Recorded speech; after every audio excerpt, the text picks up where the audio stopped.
my parents were going to visit some friends of theirs in Huddersfield, and as they were getting out of the Land Rover, there's some kids carrying this down the street. Down the street? Yeah, and it was sort of back-endish. And my mother says, what are you doing with the sideboard? I said, it's going on the bonfire. November the 5th, November the 5th, yeah? It was going on a bonfire.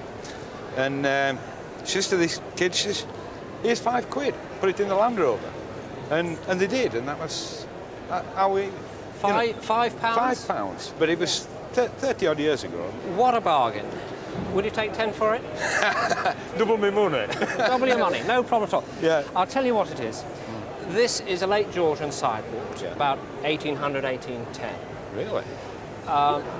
You can feel on the surface here there's a slight roughness to it. And that happens when all the dirt and the wax and oil is oozing out of the pores. And that's actually not quite nice, because it shows really that it hasn't had a lot of use and it hasn't been ever over-polished. Yes. So that is important. It's a nice touch, that. The only things that aren't original on it are the handles. Otherwise, it's pretty much as the day it was made. Yes.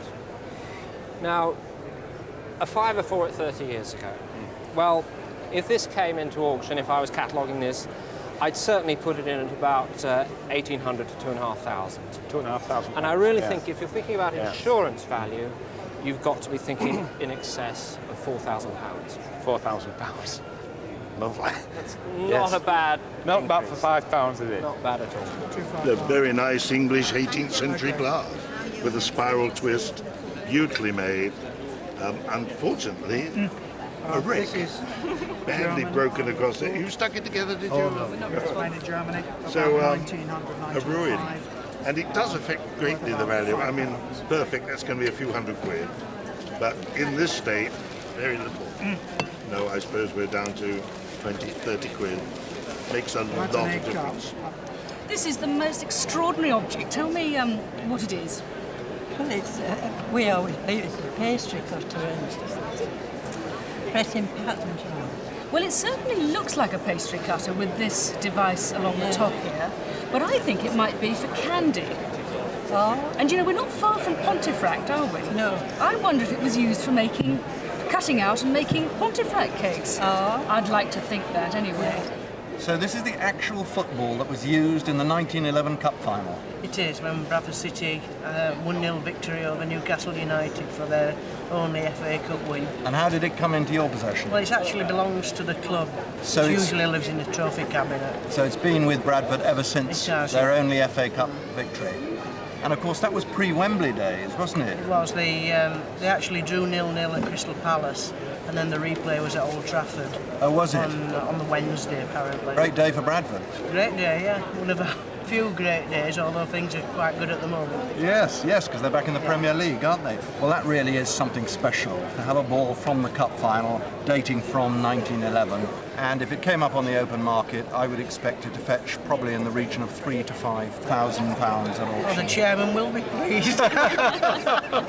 Thomas Walpole Hull, November 1760. 1760, the year that George III came to the throne, and it's absolutely off the period. So nice. Lovely big bowl, lovely opaque twist stem, beautiful foot. It's in such nice condition as well. Beautiful contemporary engraving. Do you know how much your father paid for it?